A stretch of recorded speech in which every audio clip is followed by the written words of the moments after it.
Oi, professor. Juliana, tudo bom, querida? Tudo? Tudo bom? Então vamos lá.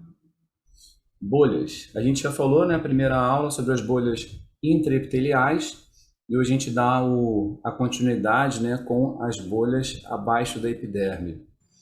É o mundo, né? Esses capítulos são grandes, mas são capítulos muito importantes e são, vamos dizer assim, doenças que frequentemente são questionadas, né, nas provas aí de especialistas e tudo mais. Trouxe essa lembrança aqui para vocês, para a gente relembrar, né, como a gente tem um mecanismo de formar essas bolhas.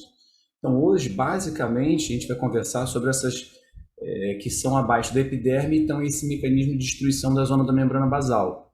Então, o pemphigoide bolhoso, seus subtipos, dermatite petiforme, epidermolise bolhosa, as outros tipos de epidermolise. Então, o lúpus também, que pode fazer bolhas. A gente vai discutir basicamente esses casos. Na outra aula eu também comentei, né, que existem outros tipos de bolhas. Então, bolha até por espongiose, então uma dermatite superaguda vai fazer bolha. Dermatite por acantólise, como a gente já sabe, dos pênfigos, já foi comentado. A degeneração reticular, também nas infecções virais, tipo herpes. Hoje eu tive um caso clássico de herpes zoster, que começa com aquela história de dor na lombar, que vai no ortopedista, e aí só 5 a 7 dias depois que surgem as lesões, né? Então, estamos aí para dar esse diagnóstico. Tem que pensar nisso, tá, doutores? Vocês vão me avisando aí se o áudio tá bom, que eu estou com um microfone novo e troquei aqui a localização por causa da, da conexão de internet. Outra coisa que eu acho muito importante passar para vocês, doutores, é que o que acontece? A gente, quando vê uma bolha abaixo da epiderme, a gente tenta fazer a divisão se ela tem pouca inflamação ou muita inflamação. Isso nos ajuda, porque existem doenças mais comuns que tenham menos inflamação, como a epidermolise bolhosa, como a porfíria cutânea tardia. E doenças mais inflamatórias, a gente costuma ver, né, o pemphigoide bolhoso, que na maioria das vezes tem bastante eosinófilo, dermatite petiforme, que tem bastante neutrófilo, e similarmente o lúpus eritematoso bolhoso, que também tem bastante neutrófilo. Então acho que já é o primeiro raciocínio que a gente faz. Pouca inflamação, muita inflamação. A gente vai... Consegui entrar, Mari. Oi, Bibiana. Boa noite. Oi, professor, tudo bom? Não está conseguindo entrar na aula, agora deu certo, desculpa, Que bom, atrapalhei. que bom. Tranquilo, sem problemas. Então, hoje, desculpa, então, a gente continuando aqui a aula, a gente vai colocar também os principais tipos inflamatórios, né, de células inflamatórias. Eu já falei, eosinófilo, do pemphigoide bolhoso, e vai embora, basicamente neutrófilos. Herpes gestacional, ele tem eosinófilo, mas também pode ter um pouco de neutrófilo. O próprio dermatite pertiforme, ela é classicamente neutrofílica. No entanto, às vezes aparecem alguns eosinófilos também. Eu gosto muito de trazer isso também para a vida real, que quando a gente lê os livros, é tudo muito fácil, né? Dermatite retiforme, neutrófilos na papila, dermatose por GLNA, neutrófilos ao longo da zona da membrana basal. Isso é muito bonito no livro, só que ao vivo, às vezes, essas doenças se interpõem. Às vezes a gente não consegue fechar claramente o diagnóstico. Então, a gente sabe o que é o estanque do livro, mas tem que saber que na vida real elas podem um pouquinho se misturar, né? Uma lembrança interessante que a gente tem que fazer é como é que funciona essa região aí, da base da camada basal, lâmina lúcida, lâmina densa e a sublâmina densa. Esse é um tópico muito difícil, né, que infelizmente não está no nosso dia a dia porque a gente não dispõe da microscopia eletrônica. Muitos anos atrás, na UERJ, funcionava o microscópio eletrônico, que seria o ideal para você tentar fazer esse diagnóstico de onde que você vai levar, fazer as lesões, né? Então, por exemplo, no pemphigoide bolhoso, nos filamentos de ancoragem, ali embaixo nos fibramentos, nas fibrilas de ancoragem, podem se encontrar os defeitos da epidermolise bolhosa, onde você vai ter alteração do tipo 7 do colágeno. Só que isso no dia a dia para a gente é muito difícil de triar, né? Nosso ambiente é um ambiente pobre. Eu não consigo muito fazer esse tipo de avaliação. A gente tem até vamos dizer assim, uma hipótese pela imunohistoquímica. Então, você perceber alterações da citoqueratina 15, 5, citoqueratina 14 poderia ajudar em alguns dos diagnósticos do tipo de epidermolise bolhosa distrófica. Isso seria um aliado mais barato. Mas a microscopia eletrônica, que seria o ideal, para tentar entender onde estão os defeitos, a gente não tem essa possibilidade no dia a dia. Eu acho que é interessante a gente começar falando do pemphigoide bolhoso, né, que é uma das doenças talvez mais clássicas. Não é tão comum, mas a lesão clássica é aquela coisa, a paciente idoso, lesões tensas e lesões às vezes com conteúdo sanguinolento. É uma doença que em geral tem um prurido associado, tá? Então isso é bem comum. E a gente tem classicamente que aconteça no idoso, mas existem outras versões nos jovens, até nas crianças. Pemphigoide bolhoso pode ser localizado nas pernas. Pemphigoide bolhoso pode, incrivelmente, ser também um padrão vegetante, que lembra o pênfigo vegetante, né, o pênfigo vulgar. Então, só para a gente lembrar que existem versões clínicas diferentes. E a gente, em geral, tem dois padrões de histologia para investigar. Na fase prodrômica, quando vocês olham uma pré-bolha, ou então uma região eritematosa, urticarial, a gente não vai ver a bolha histológica, tá? Deixa eu até botar aqui o apontador a laser. Mas a gente vê esse fenômeno da espongiose. E nesta espongiose existe um afluxo de eosinófilos. Então esse termo chamado espongiose eosinofílica não é patognomônico. Ele é um padrão histopatológico que pode ser encontrado em várias doenças. Por exemplo, pemphigoide bolhoso. A gente vai ver mais à frente o herpes gestacional, que é o pemphigoide gestacional. Às vezes você pode ver isso também no pênfigo vulgar. Então esse fenômeno vai me sugerir o seguinte: esse paciente está numa área urticarial de uma possível bulose. A bolha, como a gente já sabe, uma bolha subepidérmica, pode ter um pouco de fibrina. A inflamação eminentemente é composta por eosinófilos, pode ter alguns linfócitos e muito raramente neutrófilos. Não é o que predomina no pemphigoide bolhoso. Então, acho que todo mundo já reconhece aqui o detalhe dos eosinófilos, com seu núcleo bilobulado, citoplasma eosinofílico, de padrão bem granulosinho. Então, é bem fácil desse diagnóstico. Claro, sempre fazendo correlação clínica. Uma imagem só dessa, porventura, aqui da esquerda, a gente pode pensar em reação à picada de inseto, alergias, farmacodermia. Então, tudo é um contexto. À direita, a gente vê, né, uma bolha que deixa a epiderme para cima, material fibrinoide aqui no meio, e na base da bolha a gente não vê nenhum epitélio. Então, uma bolha subepidérmica. Caso a gente venha fazer imunofluorescência direta, no caso do pemphigoide bolhoso, ele vai marcar, né, uma reação antígeno-anticorpo com imunoglobulina G e o complemento 3. Isso ao longo da zona da membrana basal. Então, toda vez que a gente puder, em doenças bolhosas, sim, faça a imunofluorescência. A gente sabe que não é um processo muito fácil, é um processo caro. Aqui no Rio de Janeiro, poucos laboratórios fazem, mas é um complemento muito bom. Quem puder, por favor, acesse esse exame que ele ajuda no diagnóstico completo. E a gente, porventura, tem um diagnóstico diferencial muito clássico, né, do pemphigoide bolhoso, que ele vai marcar a imunofluorescência no teto da bolha, diferentemente da epidermolise bolhosa e o lúpus eritematoso, que costumam fazer a positividade do IgG no assoalho, né, na base da bolha. E a gente costuma usar uma técnica chamada salt split. Essa técnica vocês fazem o seguinte: colhe uma biópsia perilesional, tá? E a gente vai fazer um processamento especial. Esse processamento a gente coloca com 1 milimol, né, de cloreto de sódio gelado a 48 horas. Isso vai provocar uma clivagem. Quando a gente provocar essa clivagem, ele vai tentar marcar, né, o seu antígeno que eu prefiro, que eu tento escolher. Então, normalmente o antígeno do pemphigoide são aqueles clássicos BP 180 e o BB 230, que vão marcar aqui no teto. E a epidermolise bolhosa com colágeno tipo 7, mais para baixo, vai marcar o IgG no assoalho da bolha. Tá? Então, como é que essa técnica, eu acabei de falar para vocês aí, vai gerar uma clivagem depois de submeter essa biópsia durante 48 horas numa temperatura fria de 1 milimol de NaCl. Tá? Então, aqui o esquema, né, mostrando toda essa região de lâmina lúcida, que é o LL, lâmina densa, aqui as fibrilas de ancoragem. Então, toda essa estrutura aqui, a gente deveria acessá-la pela microscopia eletrônica. Tá? Então, a gente vai ver pela marcação do IgG em cima e embaixo, diferenciação entre o pemphigoide e epidermolise bolhosa. Um derivado, vamos dizer assim, nesse meio do caminho, que tem um quê de pemphigoide bolhoso, mas também tem um quê de epidermolise, é o pemphigoide cicatricial das membranas mucosas. Tem alguns subtipos, uma doença muito rara, vi algumas poucas vezes lá no Pedro Ernesto. Então, uma doença que é crônica, que comumente ela comete os olhos, a mucosa oral e a pele, pelo que eu estava lendo, em geral é menos. Então, por volta de 30% dos pacientes vão ter lesões bolhosas da pele. Basicamente, todos eles têm acometimento ocular e da mucosa oral, né? Pode também ter acometimento de esôfago, de estômago, né? De outras regiões do trato gastrointestinal. Grave pra caramba. que a gente vai fazer, né? Claro que vamos precisar de exame clínico muito bem feito e que isso seja passado ao patologista, porque se eu olho uma biópsia dessa, como eu já bem falei, é uma bolha abaixo da epiderme, com pouca inflamação e tem fibrose. Então, isso também poderia ser uma lesão, porventura, de uma epidermolise bolhosa, uma lesão antiga, distrófica, próxima de uma milha.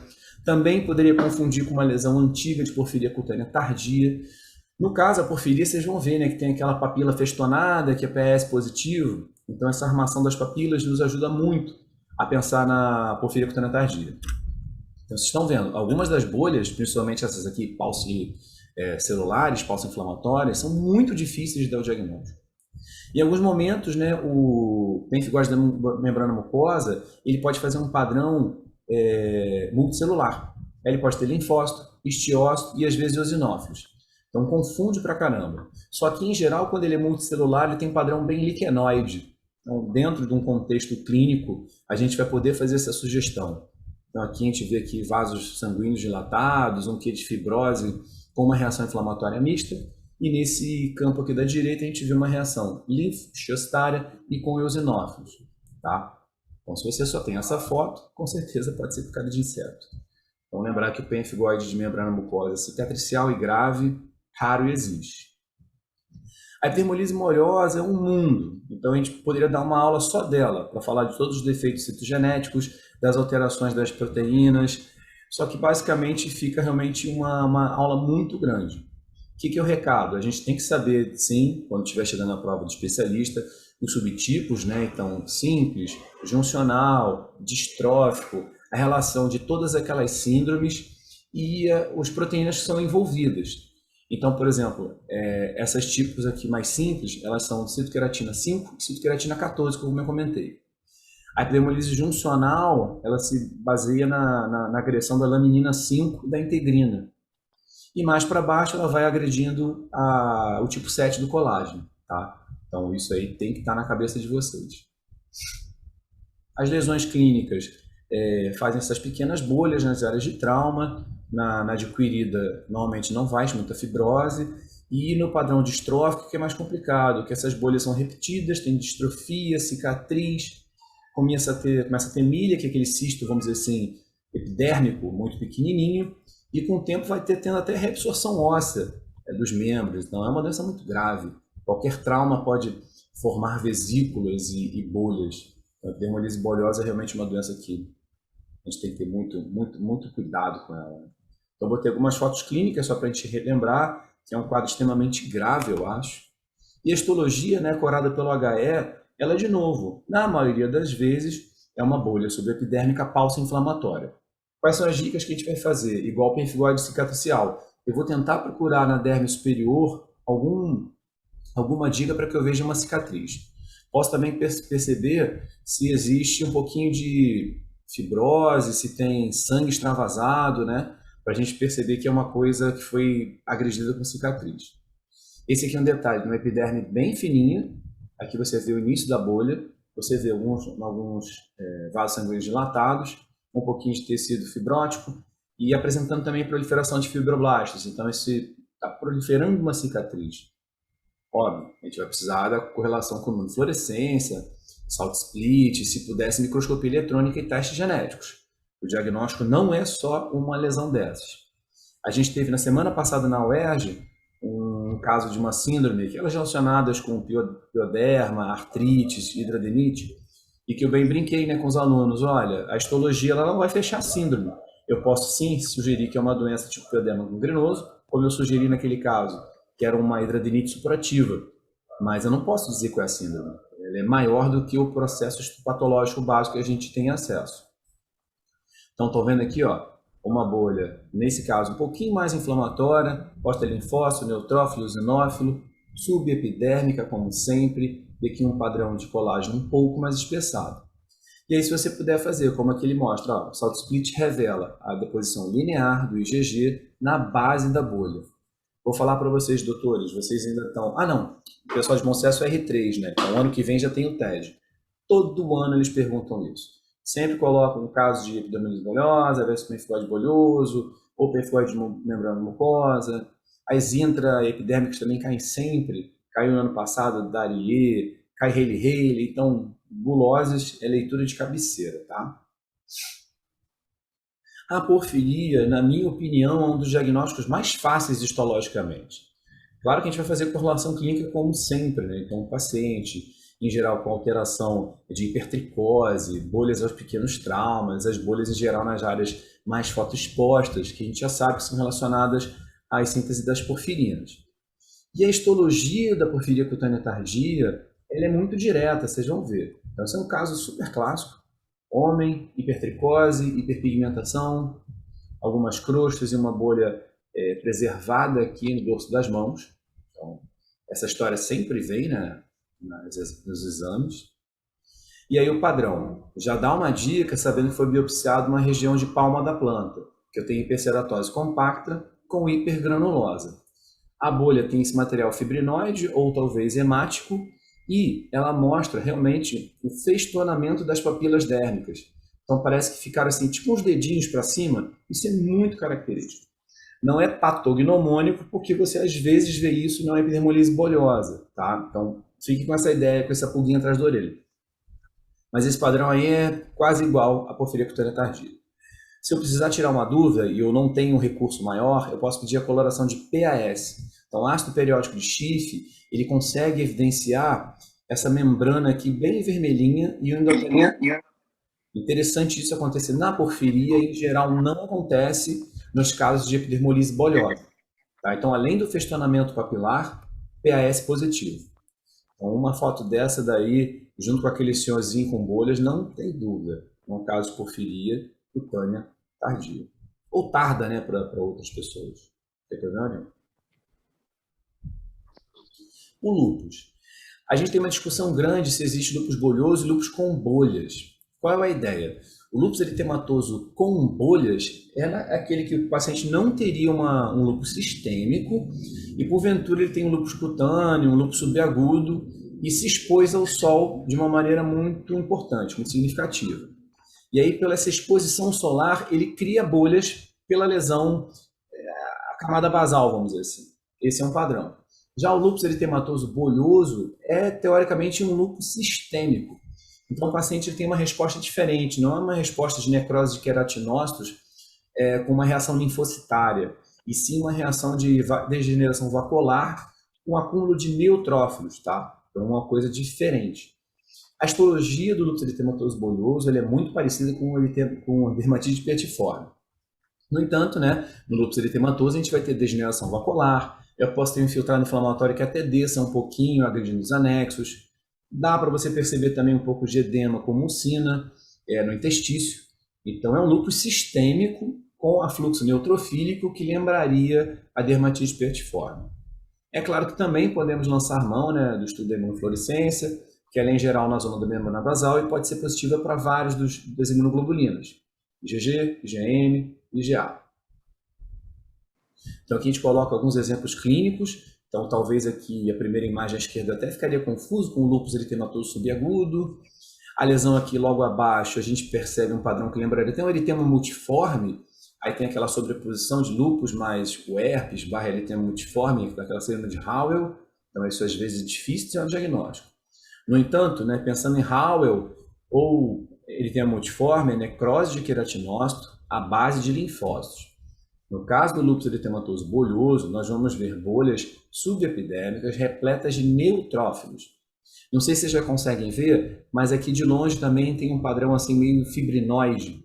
Então existe também uma degeneração vacuolar, uma deposição de material fibrinoide. Isso é uma dica para o lúpus. Aqui no menor aumento mesmo, a gente vê que tem uma coisa linear de neutrófilos. Isso aí para chamar de dermatose purigéia linear é uma beleza. Então aqui de longe a gente tem até uma dificuldade, mas a gente consegue ver que aqui talvez seja alguma coisa, aqui uma vacuolização, reação inflamatória que é superficial, é média, está querendo aprofundar também.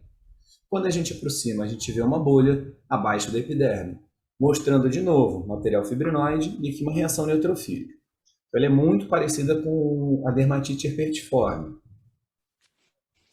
Só que o material fibrinoide é muito mais comum no lúpus. Então a gente vê aqui, ó, material fibrinoide, e aqui, para os olhos mais astutos, também já começa a ver degeneração vacuolar.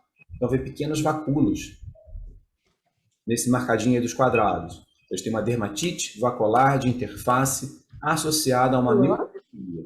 E esses debris... Pode pedir para subir? Tá bom, obrigada. Alguém está subindo na casa de alguém aí. Ó, existem algumas raras apoptoses de queratinócitos, mas é uma doença que eminentemente faz neutrofilia, degeneração vacuolar e esse debris celular. Pemphigoide gestacional, também não vejo muito na minha prática, mas eu acho que é bom a gente lembrar, né, que pode ser também chamado de herpes gestacional. Ele é mais relacionado ao segundo e terceiro trimestre, então é uma doença extremamente pruriginosa, com pápulas, vesículas, e que pode, nas próximas gestações, recorrer. Tá? Pápulas e vesículas nessa região periumbilical, e que histologicamente a gente vê uma mistura. Pode ter espongiose, forma bolha subepidérmica, nesse caso a gente tem o edema fazendo as bolhas subepidérmicas, e que são multicelulares e de vários tipos, né? Então, eu tenho basicamente linfócito e eosinófilo, mas às vezes podem aparecer neutrófilos. Então, o que eu sempre falo, correlação clínica é fundamental, doutores.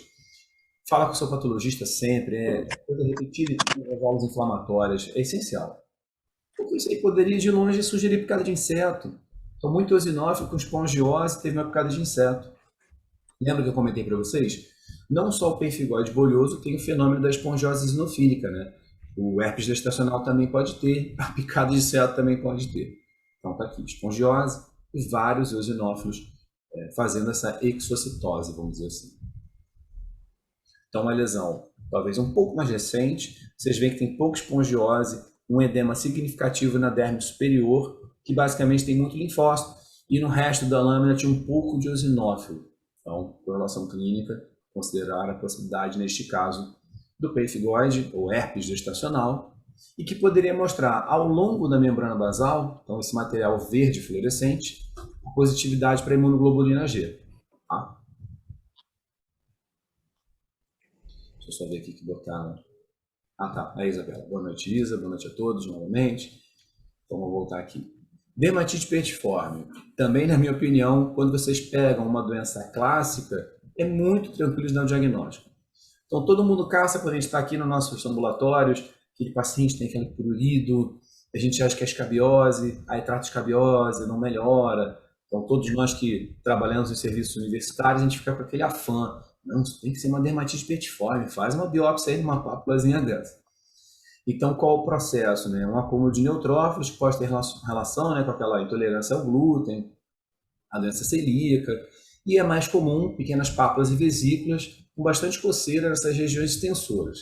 Então, membro, glúteo, bolso escrotal nos homens. Histologicamente, eu acho que todo mundo fica tão feliz quando vê esse processo. Então, pode haver um pouquinho de espongiose, e esse infiltrado inflamatório é eminentemente composto por neutrófilos, que dá aquele nome ali, chamado microabscesso de Pierrat. Tá? Então, essas bolhas subepidérmicas, com esse padrão que a gente chama de multiloculado, porque eu tenho várias pequenas papilas repletas de neutrófilos agrupadas. Tá? Então, isso é lindo. A gente comemora quando vê um laudo desse. Qual é o sinão nessa história? A dermatose por IgA linear, às vezes, em algum momento, pode fazer esses microabscessos. Então, o mais clássico, obviamente, é a dermatite herpetiforme. Por quê? O mais clássico, já está no nome, a dermatose por IgA linear é de padrão linear. Uma bolha subepidérmica, que de longe talvez não chame atenção, e aí quando a gente vai aproximando, a gente vê aqui o microabscesso neutrofílico, microabscesso neutrofílico. Se a gente está no início, está com dúvida, viu neutrófilo, não tem problema, doutores. Pensem em infecções. Neutrófilo sugere infecção, desculpa. Então, pedir um PAS, pedir um Grocô, não tem problema. Só que lembrando que a maioria das infecções cutâneas, se atingem a epiderme, vão acabar fazendo crostas ou paraceratose, e aqui estaria o fungo. Então, como aqui a gente vê uma ortoceratose, provavelmente não tem infecção nessa imagem. Mas eu entendo, se a pessoa quiser, pode procurar também. E a imunofluorescência, caso ela venha a ser realizada, ela vai mostrar o depósito de IgA. O IgA ele fica bem agrupado, então o IgA granular nas papilas dérmicas. Tá? E como eu lembrei, como eu vou mostrar agora, a dermatose por IgA linear é bem parecida. Fiz essa mini inserção para a gente lembrar, né? Afinal, Pô, Daniel, quero fazer imunofluorescência, como é que eu faço? Então, a biópsia para imunofluorescência, você tem que biopsiar uma área perilesional.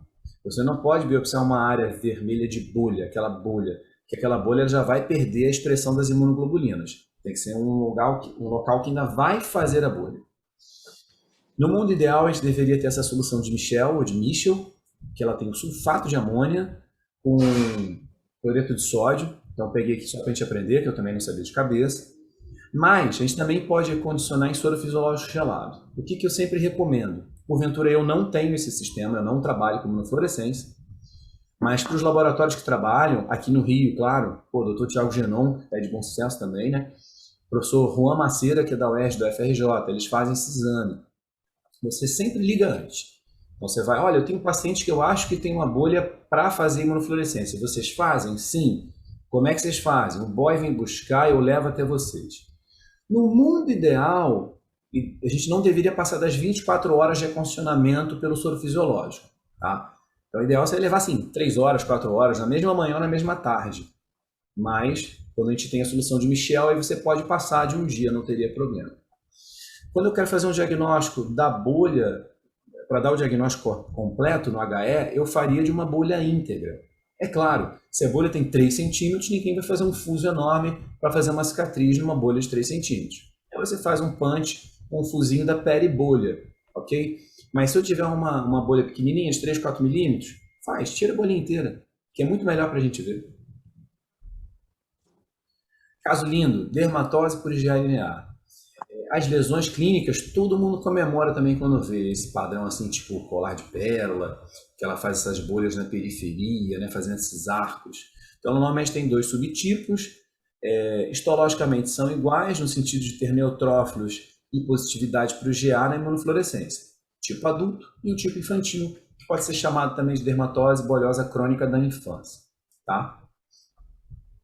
Então, a gente vê uns quadros que lembram umas lesões arciformes, lembra uma dermatofitose, lembra talvez um pênfigo foliáceo, a psoríase pode ter um padrão assim também meio arciforme. Então é um quadro muito difícil de dar diagnóstico. Principalmente se o paciente falou que passou um corticoide aí, eu aconselho, se a gente não perceber nenhuma bolha visível, sempre colher um micológico direto para não deixar passar uma dermatofitose extensa.